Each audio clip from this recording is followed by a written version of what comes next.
Hollywood, it's time now for...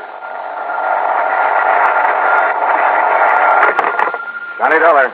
Johnny, this is Fritz Melchior at Star Mutual. Fritz, I can't think of anybody I'd rather hear from. What? Every insurance case you've called me on has put a lot of dough in my pocket. Well, now, And Johnny... it just happens that right now I can use a few extra bucks. Quite a few. So what's the deal? Well, as a matter of fact, I hadn't thought in terms of any fee on this one. Oh. But of course, we'll pay whatever expenses you may incur. Oh? You, trust me with my expense account, Fritz? Are you kidding? Of course not. Okay, then, now that we understand each other, what's the problem? Or rather, who's the problem? John Wakefield Edwards. Never hear of him? No, I can't say that I have. Retired businessman. Leather goods, I think it was. He lives just outside of Albany, New York. So what's happened to him? Well, nothing that I know of.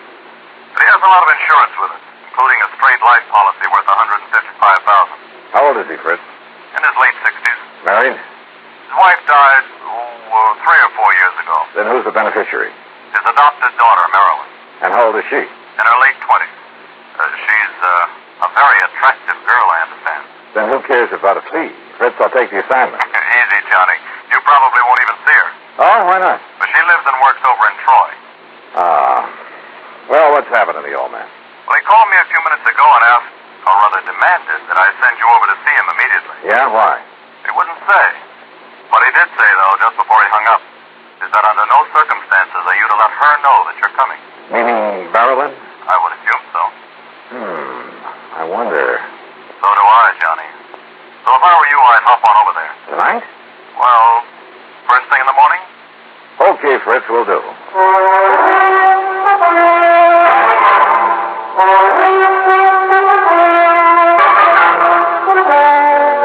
Bob Bailey in the exciting adventures of the man with the action-packed expense account. America's fabulous freelance insurance investigator. Yours truly, Johnny Dollar.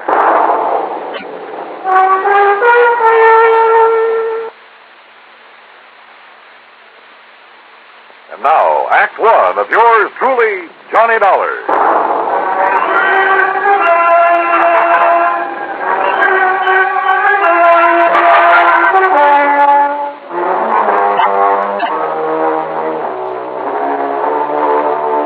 Expense account submitted by Special Investigator Johnny Dollar to the Star Mutual Insurance Company, Home Office, Hartford, Connecticut. Following is an account of expenses incurred during my investigation of the hair-raising matter.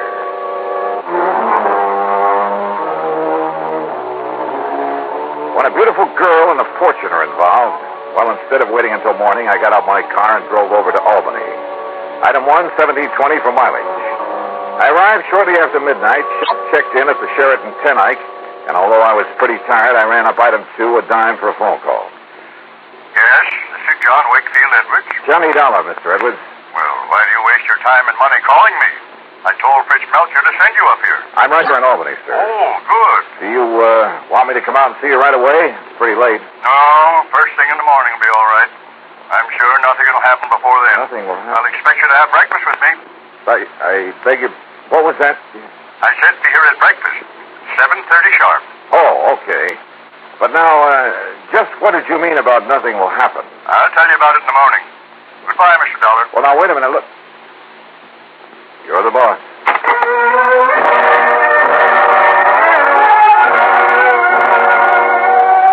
Why, oh, why didn't I call him back? Demand to know what it was that he was expecting to happen. For it obviously tied in with his wish to see me. But I guess I was tired after the long drive, and he seemed to think the morning was time enough. So I hit the sack. Early in the morning, some coffee sent up to my room, and then the hotel bill came to $9 even. That's item 3. And by 25 minutes after 7, I swung onto the long, winding drive that led up to the front of the Edwards mansion. It was in a wealthy residential section, a couple of miles north of the city proper, and sat in the middle of what must have been a full acre of beautiful trees and gardens. As I approached the house, I noticed a car parked out front, a sleek, new little sports job. The door was open, and the good-looking kid got out of it and was just about to climb in. As I pulled her up to a stop, she stood there looking at me questioningly.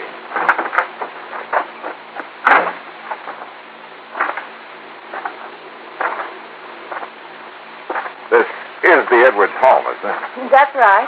You want to see somebody? Why, yes. As a matter of fact, Mr. Edwards sent for me.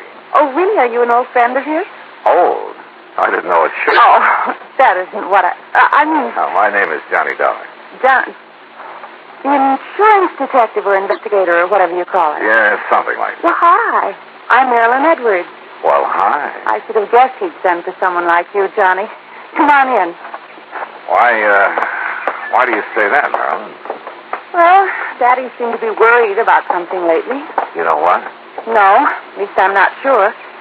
That's why I thought I'd stop by this morning before going to work. Oh, I thought you were just leaving. No, I just got here, just before you arrived. What do you do for a living? Don't laugh.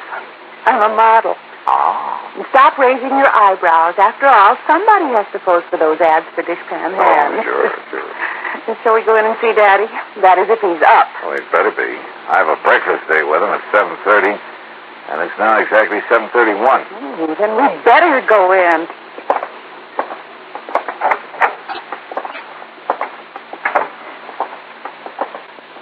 Hi, Daddy. Daddy? Durkin?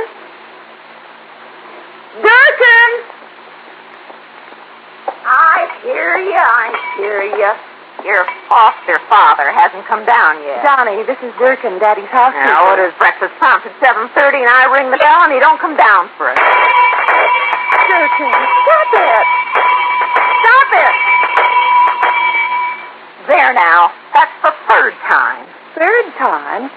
Daddy, not punctual? I think I better go up and see. I'll go with you. I heard his alarm clock go off 3/4 of an hour ago, so there's just no excuse.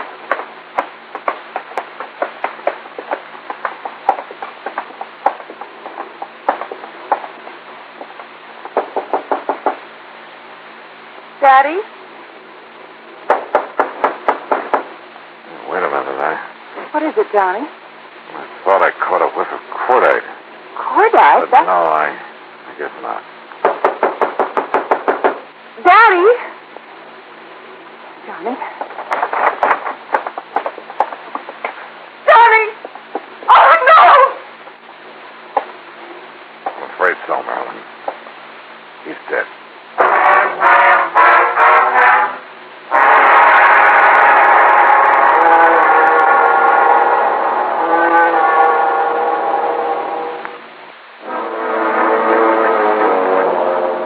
Together with Marilyn Edwards, adopted daughter of John Wakefield Edwards, I found his body in his bedroom slumped over to death. There was no sign of any wound, no evidence of foul play. Without touching the body, I phoned the Albany Police Homicide Division, and within minutes, Sergeant Christie arrived with Dr. Walter Mencken in tow. The doctor's examination was brief but very thorough, including several on-the-spot tests for poisons of any kind. How old did you say he was, miss? I didn't, Doctor. But he was 68 or 9, I think. And he hasn't been sick? Not that I know of.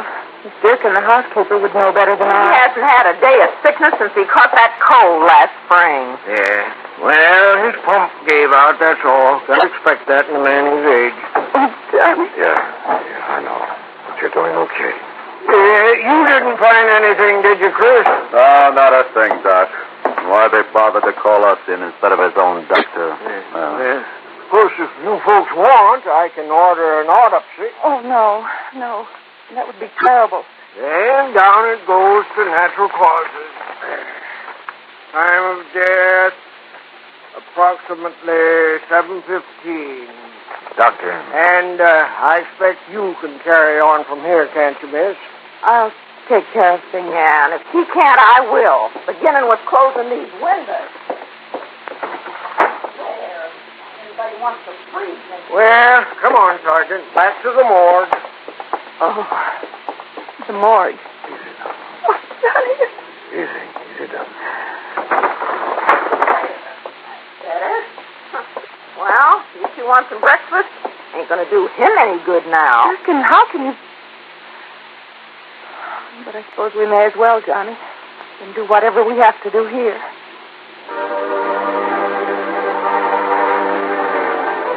There was something mighty wrong here, yet I couldn't put my finger on it. Had I really caught the smell of cordite before we entered that room? It was too late to tell now, even with the windows closed. Those windows. It was a cold morning. Had he left them open while he dressed? Marilyn, heir to his big insurance policy. Had she really just arrived when I got there? If the housekeeper, Durkin, had been in the kitchen making breakfast, it would have been easy for someone to sneak in and... But who? And why? And what about Durkin? Now, wait a minute. The police medic said death due to natural causes. No poison, no wounds of any kind. So that's that. The undertaker must have been hungry for business because he got there before noon and took the body away. Meantime, of course, I'd questioned both Durkin and Marilyn pretty thoroughly. Enemy? Oh, no, Johnny. Daddy didn't have... Johnny, you keep talking as though you think he might have been murdered. Does anyone beside you benefit from his death, Marilyn? That's a horrid thing to say. I do. Durkin, what are you doing snooping around this way? Well, it's as much my affair as yours now that Mr. Edwards is gone. What do you mean by that, Durkin? I mean the money he left me in his will. And the codicil in his will, it says Marilyn's got to share the insurance with me if she collects. Durkin. What do you mean by that? Oh, everybody knows her and her father, her foster father, ain't been getting along too good ever since she decided to get out and earn her own living, or tried to. I've been getting along all right. Sure. And all the attention you've been giving your dear daddy these last couple of years. Why, today's the first time you've been in this house, and... That doesn't mean that Daddy and I haven't... Durkin, we wish to be left alone.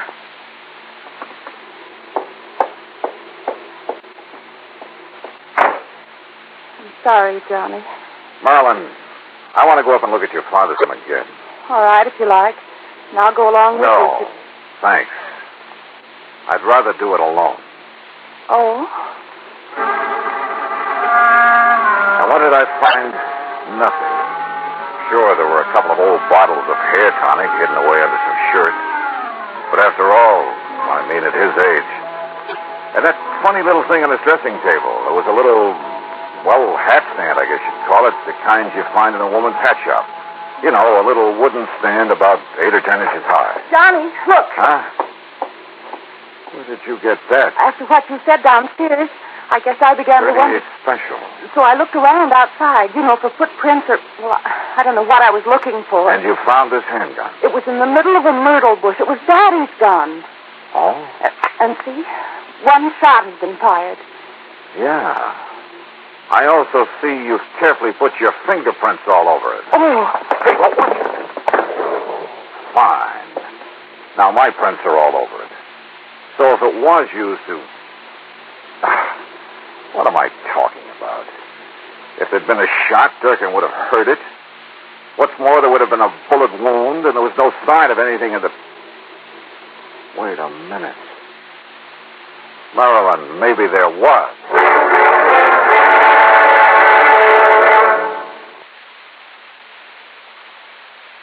New 6 roll. And now, Act 3 of yours truly, Johnny Dollar and the hair-raising matter. My hunch was right. I was sure of it now. I told Miss Durkin and Marilyn to stay there at the house and wait for me, then jumped into my car and drove into Albany to the undertaker's.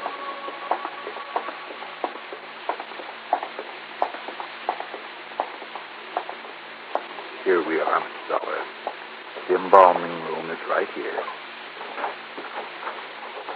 Though I must confess we haven't had opportunity to prepare Mr. Edwards' body yet. Good. We've been rather rushed all day. Yeah, sure. Now, where is he? Right over. Oh, yes. Here we are. Was he a relative of yours? No. Just... Wait a minute. What are you doing? Just, trying to make sure that a crazy hunch I had is... Look here now. Are you trying to pull his hair out? No. Off. What? I think. Now, look here, young man. Look. You see what I'm trying to do here? What? Yeah. Good heavens, I can't believe it. We would never have noticed it. I don't think anybody would have. But it's a hairpiece, all right. Just big enough to cover a small bald spot. It matches the rest of his hair so perfectly. Hey, you got some kind of a solvent? I don't want to have to rip it off. Why, yes, I think we have. To be here somewhere. Sure, those old bottles of hair tonic. Probably hadn't used them in years. But that little wooden stand, sure, he parked his wig on it. What did he say? And probably nobody knew that he wore it except himself. And somebody very close to him. Here, Mr. Dollar. Here, this will remove the toupee without damaging it. Yeah, good. But I don't understand why you want to take it.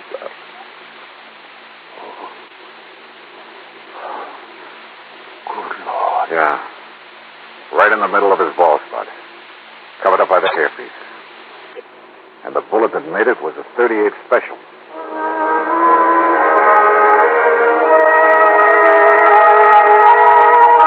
Marilyn, you say you didn't get here this morning until I did. Yes, Johnny? You're sure? Yes, Johnny. Run up to his room again. Where's Durkin? The kitchen, I guess. Johnny, you have a funny look. I mean... Yeah, come on. I'll tell you this much. Your father was murdered, all right. You sure of that? Yes, you bet I am. Now, look here, on his dressing table. You know what this is? Of course. It's a little hat stand I used when I was a kid. What's it doing here? I don't know. Funny. I never really noticed it before. How long did Daddy wear a toupee, Marilyn? A what? Toupee, a hairpiece. Oh, never. He was always very proud of his hair. You're sure about that? Of course I am. For a long time, he always used to smell of hair tonic when he came downstairs Well, in the it just morning. happens that you're wrong. What? A small, very well-made hairpiece covered the bald spot where he was shot this morning. With this .38 you say you found outside. But I did. Honestly. All right, I believe you. In spite of the way you covered up any fingerprints that may have been on it. You did too, Johnny. Yeah, that's right. Now listen. That leaves only one person who could have known about the hairpiece, have killed him, and then covered up the bullet wound with it. I knew I'd smelled burnt gunpowder when we first came up here. Johnny, if you think that... You mean... Yeah, but to prove it, well, I've got to try a bluff. Yeah, see if I can bluff her. I can't believe it. Yet with him dead, she'd have money, more money Hold than... it, Marilyn. Well, Durkin? So you're back.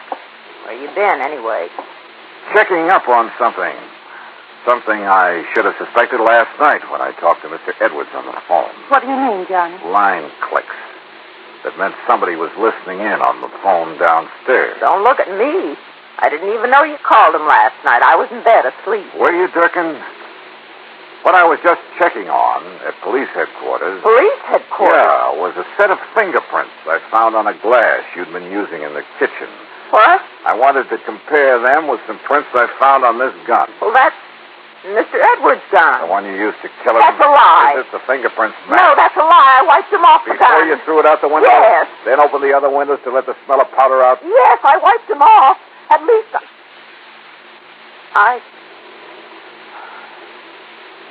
I thought I did. Okay. Let's go then.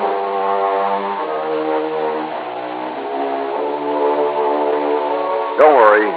There'll be no part of the insurance or any other money for Durkin. The courts will take care of that. And probably with vengeance. As for Marilyn, well, you know something? There's a gal I think I'd like to see again. And I don't mean because of her fortune. Expense account total, including all the mileage on my car, $47.50. Yours truly, $20.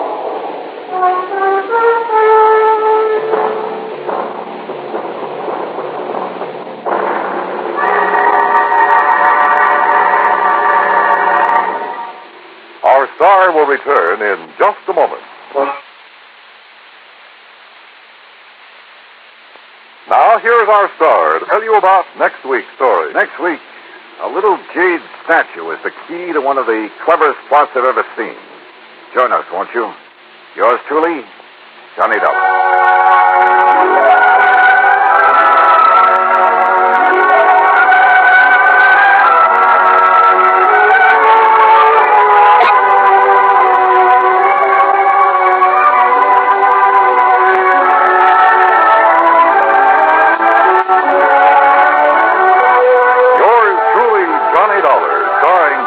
Bailey originates in Hollywood and is written, produced, and directed by Jack Johnstone. Heard in our cast were Virginia Craig, Shirley Mitchell, Jack Edwards, Ralph Moody, Junior Matthews, and Parley Bear.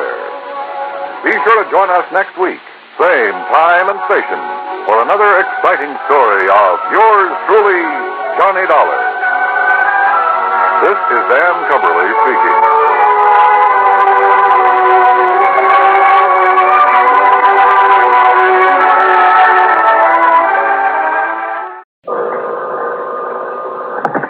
Johnny Dollar. Happy New Year, Johnny, and many of them, and may your shadow never grow less and all that sort of stuff. And the same to you, cheerful Charlie. Yeah, only it's Hal. What? Hal Kemper. You know, Eastern Liability and Trust. Hal, how are you? What's a good word?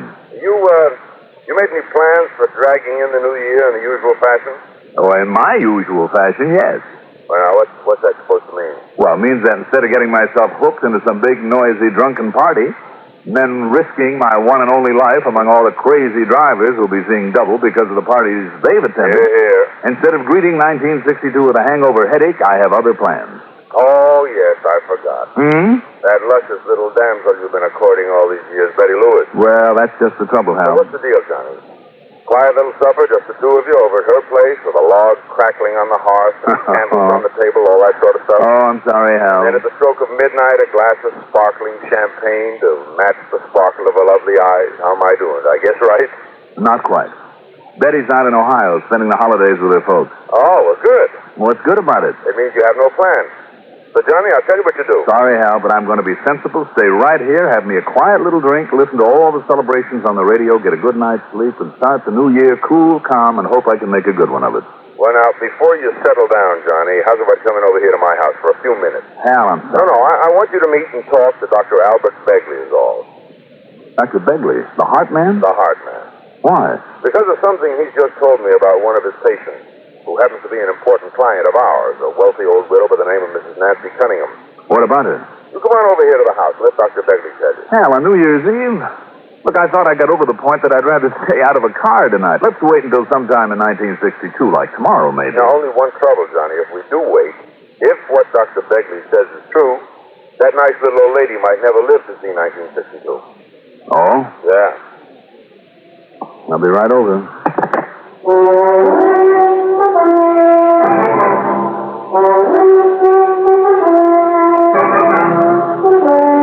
CBS Radio Network brings you Mandel Kramer in the exciting adventures of the man with the action-packed expense account. America's fabulous freelance insurance investigator, Yours truly, Johnny Dollar.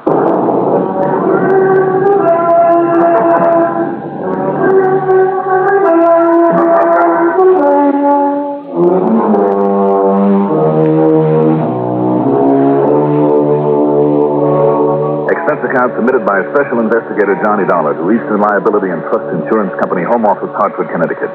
Following is an account of expenses incurred during my investigation of the one too many matter.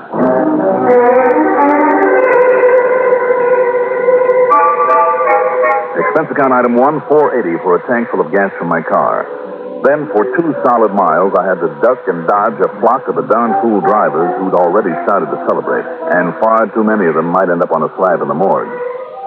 When I got to Hal Kemper's house, I could see that he and his pretty wife Doris were planning the quiet kind of evening that I'd have been able to have had with Betty Lewis if she'd stayed in town. Hal immediately swung me into the den where Dr. Albert Begley was waiting.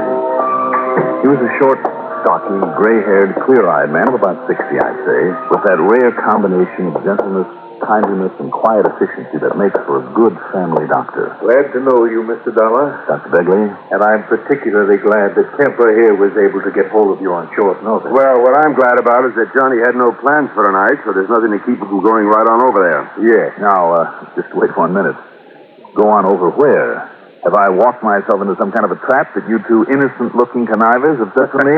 Yes, I think that's just about it. But believe me, quite necessary. Well, Happy New Year to me. I hope it will be. Now, I believe Hal mentioned Mrs. Nancy Cunningham, too. That's right, Doctor, he did. Well, after Mr. Cunningham died, leaving her fairly well provided for, by the way. So I understand. Well, considering her heart condition, she did what I think was a very sensible plan. moved into a little one-story, three-bedroom home that she can care for all by herself without any danger of overdoing it. Mm-hmm. It's over on the western edge of town, just north of Homestead Avenue. Now, here I've written down the address for you. Doctor, you said a heart condition. Just how serious? Mr. Dollar, yesterday I would have told you that Nancy Cunningham would live on for, 5, 6, 7, perhaps as many as 10 more happy years. But now, after what I learned from her this afternoon, well, I suggest that you go on over to see her right away. Well, may I ask why, sir? Well, because of two people who will arrive there sometime tonight. Presumably just to give her a little company during this holiday season. Oh? And who are they? Her only living relatives, two nephews, Donald Kingman and Walter Baird. They're the last of the line, Mr. Dollar, and therefore Mrs. Cunningham's heirs to both her estate and, I understand, a considerable amount of insurance. Considerable is right, Johnny. Now, I've telephoned Mrs. Cunningham that you're on your way, and she'll put you up there just as long as necessary. How long is that supposed to be? As long as those two nephews are with her. After that, we'll see. Well, now, Dr. Begley, just 1 minute. Yes. Do you mind telling me just why you've taken it for granted that I'll go along with this? Not at all. You see, I am firmly convinced that one of those young men is going there for only one purpose. And what's that? To murder Mrs. Cunningham. Doctor? You really believe that one of her own nephews is going to see her just to murder Mrs. Cunningham? Mr. Dollar, I'm certain. And before it's too late, Johnny. What do you mean by that, Hal? I mean, she called me just a few days ago. She told me that she's done all she wants to for them. She's going to change her policy to name some charity as principal beneficiary. What charity? Well, it's just the trouble. I don't know. Probably some clinic or hospital or something. Anyhow, she said she'd talk it over with me sometime next week, but not before. So, meantime, the boys are still in. Well, the mere fact that they're going to spend New Year's Eve with her. Before she can change her policy, Mr. Dollar. Before they can be cut out of it, don't you see? The only time they ever went to see her before was when they needed money. But now, all of a sudden, they're being good-hearted Joes. Keep her company. Help her welcome in the new year, huh? Well, I don't believe it.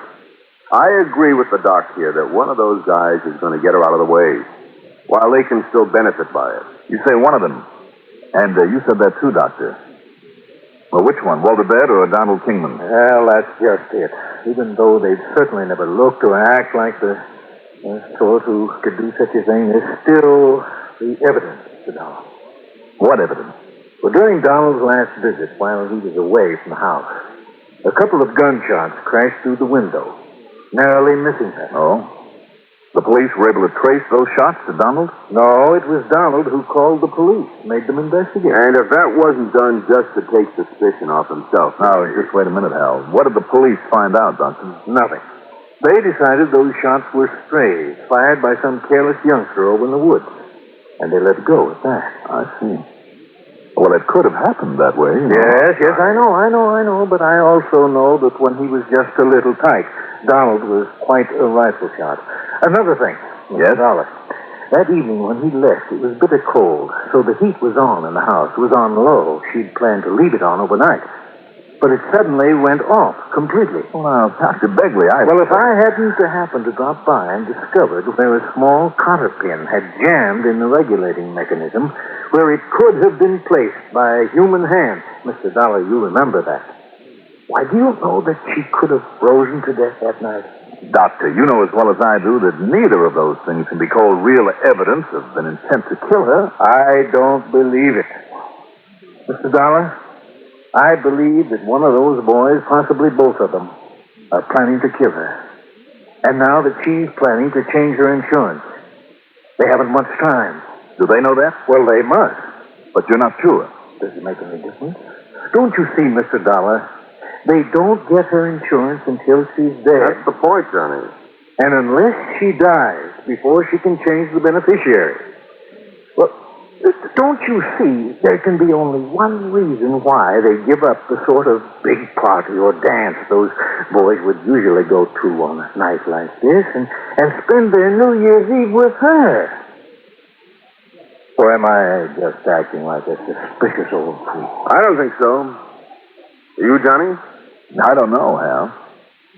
Tell me, where do Walter Baird and Donald Kingman live? Up in Springfield. Together? No, just a couple of apartments up there. Neither of them is married. Mm-hmm. How old are they, by the way? Oh, middle 20s.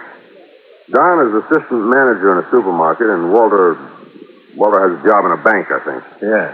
Doctor, did Mrs. Cunningham tell you what time she's expecting them? Sometime this evening, she said. In other words, Johnny, you better get on your horse. Okay. I'll go on over and see her.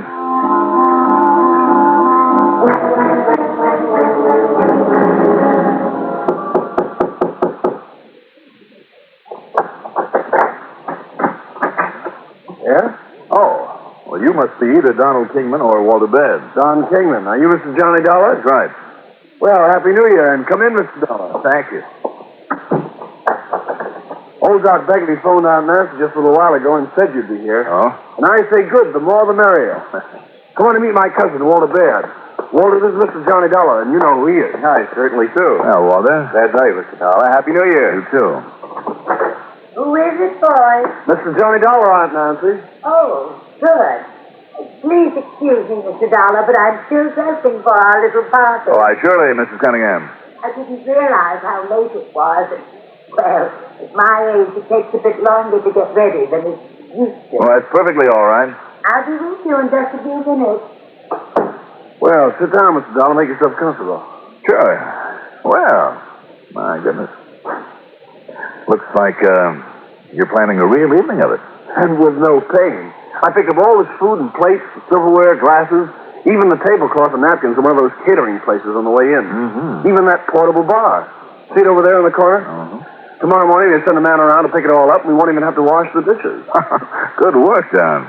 Pour the gentleman a drink, Walt. Sure, don't know why not. And while you're at it, pour me one, too, and one for yourself. The glasses are all set out. Better said than done. What'll it be, Mr. Dollar? Oh, scotch and soda will be fine, but a light one, huh? Right you are. Should have picked up a light over here. Well, I wonder why Aunt Nancy never told us that she knows you, Mr. Dollar. Hmm? She's been keeping things from us. Oh, has she? Well, it's about the only thing she has kept from us, I'll say that. Well, what do you mean, Walter? I'll tell you what he means, and I mean it, too. It finally got through these thick skulls of ours that it's high time we started making up for all that Aunt Nancy's done for us over the years. Oh? Yes, sir. My folks died when I was only a kid, and then later Walter's parents were killed in a smash-up. Well, if it hadn't been for Aunt Nancy, I don't know what we would have done. Here we are. Happy days. And many of them. Go. The point is, we finally came to our senses, and this little celebration tonight, well, it's only going to be the beginning. Amen. Yeah, I'm afraid that repayment of our debt to her is long overdue, and that... Hold the phone. What's the matter? 9 p.m. already. On the nose. Why? Walter, did you put the champagne on that? No, I thought... Oh, son of a gun. Oh, now, don't tell me. I'm afraid so. The champagne's the one thing we forgot. Well, as far as I'm concerned, Don't give it a second thought. There's a liquor store about 10 blocks up the street. I've got my little blue coupe out front, so I'll be back here with a couple of bottles by the time you can whistle Dixie. Tell me, Mr. Dollar, how long have you known Aunt Nancy? Mind if I ask you a couple of questions first, Don? Not a bit. Like me to sweeten that up for you first? No, thanks. This is fine. Well, I think I'll add a little scotch to mine. Walter makes them pretty pale. But, go ahead with the questions. Well, Only what was that? probably some crazy driver out there wrapped his car around a tree. Must have done a good job of it. Now, tell me this, Don. Maybe I can anticipate a couple of your questions. No? Like, did Walter and I know Aunt Nancy was considering changing her insurance to cut us off? Well, did you? Frankly, Mr. Dollar, the answer is yes. Oh, is it? And, is that the reason you have suddenly decided to be nice to her? One of them. To be perfectly honest about it, yes. At least, it was. Not anymore, though. You better explain that. She changed her mind tonight. Yesterday, as a matter of fact, but she told us about it tonight. Well, then you will get the insurance. Yes, we're still in. Instead of wiping us out and giving it to some heart foundation or going ahead with that sanitarium, she was going to build for old... Don, what's the matter? don't know. Dollar, I feel it too. this drink, I can't. I know. I can't get out of my chair. Dollar.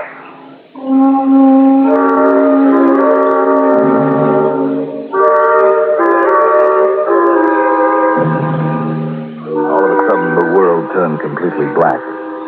I vaguely remember rolling off my chair onto the floor and then nothing for what seemed a century or two. Finally, in a sort of a daze, I could see a policeman standing above me and feel the flat of his hand slapping me in the face. Hey, all right. Come on, Dollar. Wake up. Wait a minute. Rogan. That's right. Bill Rogan. Only it's Sergeant Rogan to you. Huh? Yeah. Another snort of this brandy. Now, what do you know about this, Dollar? About what? This other guy stretched out here the same as you are. Who is he? Oh, that's Don Kingman. Yeah? What about that body in there in the bedroom? Body in the bedroom. That's right. Old Mrs. Cunningham. Dead, with a bullet in it.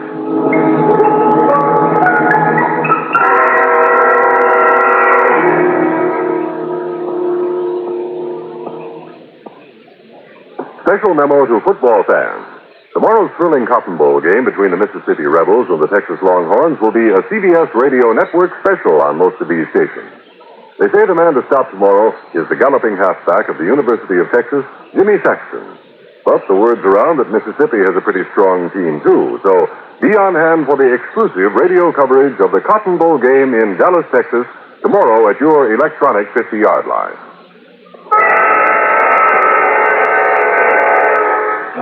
Rogan, you say that Mrs. Cunningham has been murdered? A 22 bullet right in the head. Good Lord. One of the other boys was up the street looking into a car crash. He heard the shot, radioed for me to get over here, and I busted my way in, and well, what do you know about it? All I know is that Don and I were sitting here having a drink. First Don collapsed, and then it hit me. That was it, Rogan, a drink. I'll say it was. You see the sediment here in the bottom of your glass? No. Don't touch it. You don't touch anything until the lab crew gets in. All right. And there's more of that sediment in his glass sitting there on the table besides where he keeled over. You see this little envelope I found on the shelf under the bar? Morphine. Yeah. Looks like your and his drink were loaded with it. I couldn't even rouse him. Even this full glass over here has some in it. That's Walter's glass, and he didn't drink any. So that was it. Yeah? What was? Walter poured the drinks. Then, without touching his own, he left on an errand, or so he said. But instead, you mean, this Walter, whoever he is, came back here, killed the old lady? That his so-called errand was only to make himself an alibi, to make it look as though he wasn't here? All he had to do was show up at that liquor store. I thought that if anybody might try to kill her after all the big build-up I got, but I guess I was wrong. Yeah, look, will you start making sense? Rogan, it looks as though all you have to do is find Walter Baird. Baird, huh? You got any idea where to find him? What time is it now? 10:40. Well, he can't have gone very far. Well, where'd you see... Now, hold it a minute. Sergeant Rogan. Yeah? Yeah? It was who? Okay. You sending a lab crew over here? Right. Dollar, is your head clear enough now to know what you're talking about? Well, I think so. What time did Walter Baird leave you two here? Well, wait a minute. The mantel clock had just struck 9. According to my watch, well, let's see, Yeah, it's on the nose. And that crash down the block happened less than a minute after 9. Some drunk smashed into a little blue coupe that was coming from this direction. the blue coupe. Yeah, the drunk is dead, and the other guy's in the hospital, but he'll get over it. And this other guy? Yeah, Walter Baird. So he couldn't have done this any more than Donald here could have. I mean, if Don passed out, like you say. But who then? You said you busted in. That front door was locked tighter than the drum, and there's no sign of anybody else having broken in. Well, the truth that Walter couldn't have done it. Well, then who? Dr. Begley? What? The way that he so carefully laid out for me all the reasons that Walter and Don had for wanting her dead? That is a cover-up, so I wouldn't suspect him? Yeah, well, now, And wait a that minute. charity that she might have left her money to, some hospital or clinic, Al Kemper told me. That's something Dr. Begley wanted money for. So much that he was willing to kill her. And as a doctor, an old friend, he'd have a key to the house, possibly. You sure you're feeling all right, Dollar? It wouldn't make any sense, make no sense at all. You think you were making any? But she hadn't changed her insurance yet, and he must have known that, so killing her wouldn't do him any good. Dollar, listen. Yeah, what? We know that Walter couldn't have done it, okay? And we know that Donald couldn't have done it. So, that leaves you. Oh, let's not kid about it, huh, Rogan? Okay, then. Are you sure this doctor who might have a key would be more likely to know about the penorphine that was used on you? Anybody would know about that stuff and be able to get it. But are you sure this doctor has nothing to gain? The only ones who could possibly gain are Walter Baird. And he's out. And Donald here, who... Wait a minute. Well, Don couldn't have done it. Look at him. Wait a minute. Maybe I was a little befuddled from that drug, but... Look, this glass. This glass of Donald. Don't touch now. Just leave it there on the The table. point is, Rogan, did you touch it? Did you? Of course I didn't. I told you, Dollar. Then that's it. It has to be. Dollar. Donald. Knocked out by the penorphine? Sure he was. And still is. That's right, but not until after he killed her. But didn't you say that Listen to me now. Those glasses have the drug in them, all right. All three of them, to make sure that I'd get some of it. And not only you, but them too. No, because if Walter himself hadn't suggested going out for the champagne, Don would have told him to, before Walter could touch his drink. And that ducking out would make Walter the only suspect in the murder. Well, of course. The only thing that cleared Walter was the accident that Donald couldn't foresee. All right. Right after Walter left, Don took his drink over to the bar to make it stronger, he told me. Actually, it was to get rid of the drug in it and pour himself a fresh one. Yeah, well, now He came back here, took a couple of sips, and when he saw the stuff was beginning to hit me, he made like he was passing out. Then, when I fell on my face, he got up, killed her, came back in here, poured some of the drug into his drink again, and passed out legitimately. And with what he thought was a perfect alibi that I would have to back up for him. Dollar, that's a darn good theory. And maybe that's the way it happened. What do you mean, maybe? When he comes to, we'll face him with it, and if he can prove otherwise, I'll eat your shirt. But whatever gave you the idea? The glass of his, Rogan, the fact that it is now sitting there on the table. Huh? He put it there after he'd done the murder. After? Yes, after he actually took the drug that made him really pass out. I don't get it. All right, listen. When he faked it, earlier, when the stuff hit me, Donald dropped his glass. Oh? Yes. It rolled onto the floor. It was one of the last things that I saw and heard. Look, see there? It left a little stain right there on the floor. Hey, you're right. He dropped it to convince me that he was passing out. But now it's up on the table. And only he could have put it there, Rogan. Satisfied?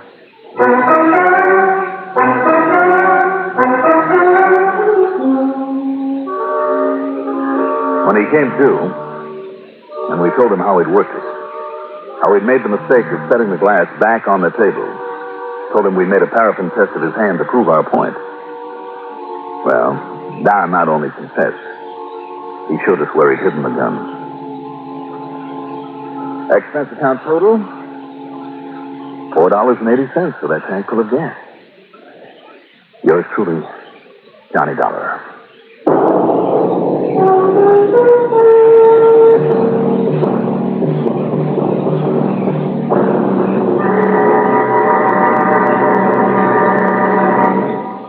Now, here is our star to tell you about next week's story. Next week, I'll be back with another case for you. But for now, I would like to wish all of you the very best of New Year. Yours truly, Johnny Dollar.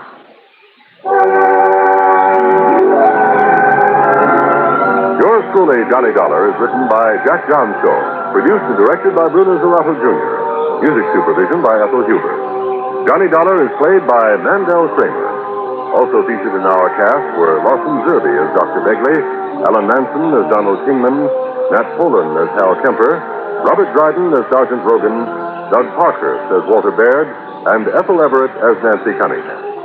Be sure to join us next week, same time, same station, for another exciting story of yours truly, Johnny Dollar. This is Art Hanna speaking. From Hollywood, it's time now for Johnny Dollar. Capitan Garcia Ramullo, senor. Oh, Garcia. Of the Panama Federal Police. Tell me, have you... Senor, the most intensive troubles are being extended in this matter.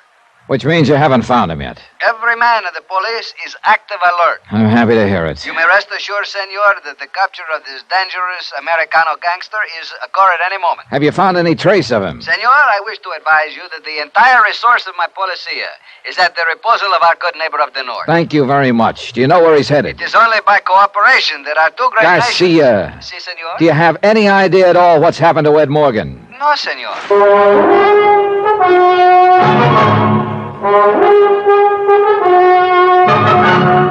Tonight and every weekday night, Bob Bailey in the transcribed adventures of the man with the action-packed expense account. America's fabulous freelance insurance investigator. Yours truly, Johnny Dollar.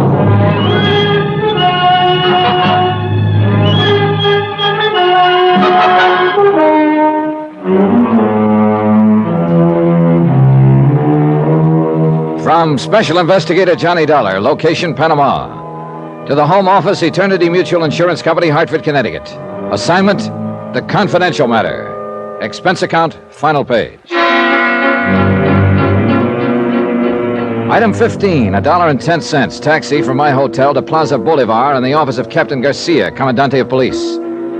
It had been over an hour and a half since I'd let Ed Morgan point a gun at me and escape from the tiny fishing boat where he'd been hiding out for the past month. I'd expected the police to capture him within 30 minutes. There were only two highways out, and they'd both been blockaded immediately. But somehow, Ed, driving a stolen police car, had escaped the net. In fact, he'd done more than merely escape, as I discovered when I walked into the massive stone police headquarters. Ah, Senor Dollar, pleased to sit you down. Thanks. The most surprised thing is, of course, senor. What do you mean? You will remember you say it's a fine idea to keep watch at the hotel of the Senora Barrett. Yeah, I thought Ed might try to get in touch with her. Bueno, sí. So I do this thing. I send two men, and they watch for 1 hour. Que bobos, they're fools. Why so? They do not see the Senor Morgan. They do not see the Senora Barrett. But only after 1 hour do they think to talk with the manager. You know what he say? What? Senor Morgan come 5 minutes before they do, and he take the Senora away in the car. What the devil for? Quien sabe, senor? Driving a stolen car and just one jump ahead of the police, and he risks his neck to go after her? Why? Pues a veces el amor le vuelve loco, un hombre. Meaning? This love is sometimes make a man crazy in the head. I'll buy that one. It's something I am not understand so good, senor. What's that? How is it you all know all about this criminal? He wasn't always a criminal, Garcia. He was one of my best friends for 12 years. Then I am much sympathy with you, senor. It's too unfortunate that you have the job for arrest him. Well, I didn't know he was alive when I took the job. ¿Qué dice? The company ran an audit on his books and found an 80 grand shortage. I went to San Francisco to find out what happened to the money. Ed was supposedly dead at the time. We all thought so. Then I do not understand why you have come here to Panama. I came to talk to this Nicky Barrett, the woman he'd been running around with. I stumbled onto him by luck or accident or whatever you want to call it. Qué curiosa es la vida. To live is like to fish, senor. One is never certain what he may pull up on the hook. Well, I've pulled up one here and I'd like to throw it back. But I guess you don't have much choice when you're... Dispénseme, por favor. Bueno. ¿Eh? ¿Qué dice? Sí, yo sé. Cerca del mar. Santa madre, ¿qué tan lejos? What is it, Garcia? Ay, qué lástima. Sí, cuídelo bien. Venemos ahorita. Sí, adiós. What's wrong? What's happened? Senor Morgan and the senora, they have been found. Where? They have tried to escape by the old road on the cliff. It's abandoned, very dangerous. They are missed one bad curve and go into the ocean. Into the ocean? Si, senor. The car is under 10 meters of water. There is no sign of life. Expense account item 16, $75. Charter fee on one power launch. This included the services of a diver and line tender. We were just plain lucky on this one. A salvage company happened to be working in the port and had a man and equipment free at the moment. We took off along the coastline, and in less than an hour, we dropped anchor over the wreck. The diver had been lowered beneath the surface. The sea was calm against the rocks, but the water wasn't clear enough to see more than just the outline of the car lying over 30 feet down on the bottom. While we waited for the diver to come back up, I glanced toward the high cliff towering above us. A month ago, there'd been another cliff like that in San Francisco. Like I said, senor, life is too strange sometimes. So is death. This man, this woman, they meet, they look one at each other, and what are they think? A lot of things, maybe. But not that they'd end up here, like this. How true it is, senor. Who can ever know if one day he will come Wait a second. The diver's coming up. See, it's too bad he doesn't have the system of telephone in this case.